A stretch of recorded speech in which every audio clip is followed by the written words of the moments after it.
মাছের মাথা দিয়ে মুড়িঘণ্ট কার না পছন্দ। চলে আসলাম পুরান রেসিপি নিয়ে। হ্যালো ভিউয়ার্স, আসসালামু আলাইকুম। আজকে আমি কাতল মাছের মাথা দিয়ে মুড়িঘণ্ট করব। রেসিপিটা ভালো লাগলে লাইক কমেন্ট শেয়ার করে দিবেন।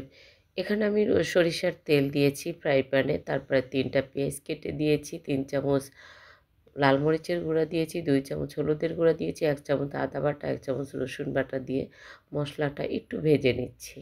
আমি এই মশলাতে 1 কাপ পানি দিয়ে মশলাটা ভালো করে কষিয়ে নিচ্ছি। তেল ওঠা পর্যন্ত অপেক্ষা করব। লবণ দিয়ে দিচ্ছি। অনেক সময় দেখা যায় বড় মাছ আমাদের আনে, কিন্তু মাছটা আমরা খেয়ে মাথাটা রেখে দিতে পারি। তো এভাবেই আমি মাঝে মাঝে মুড়িঘণ্ট করি।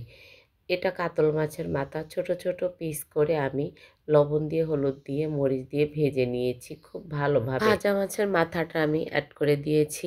মুগ ডাল আমি ভেজে নিয়েছি 1 কাপ, ধুয়ে ভিজিয়ে রেখেছিলাম। এটাও আমি মাছের মাথার সাথে দিয়ে দিয়েছি। একসাথে ভালোভাবে কষিয়ে নেব। একটু ঝোলের পানি দিয়েছি। এই ঝোলের পানিটা আমি একবারে শুকিয়ে নেব। এইভাবে মুড়িঘণ্ট করলে খুবই মজা।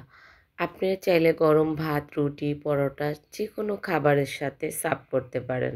আমার ভাই বোনেরা, যদি রেসিপিটা ভালো লাগে তাহলে বাসায় একবার ট্রাই করবেন।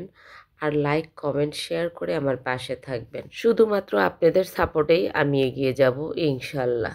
প্লিজ ভাই বোনেরা, একটা লাইক অবশ্যই দিবেন। খুবই মজার এই রেসিপিটা, বাসায় একবার ট্রাই করবেন এভাবে। খাবারের আইটেম বাড়াতে কিন্তু বাজারে যাওয়া লাগে না প্রতিদিন, শুধুমাত্র একটু বুদ্ধি খাটালেই আইটেমটা বাড়ানো যায়। ধনিয়া পাতা দিয়ে দিচ্ছি। খুব অল্প মশলা দিয়ে আমি মুড়িঘণ্ট করে নিয়েছি। আজকে পর্যন্তই। আল্লাহ হাফেজ।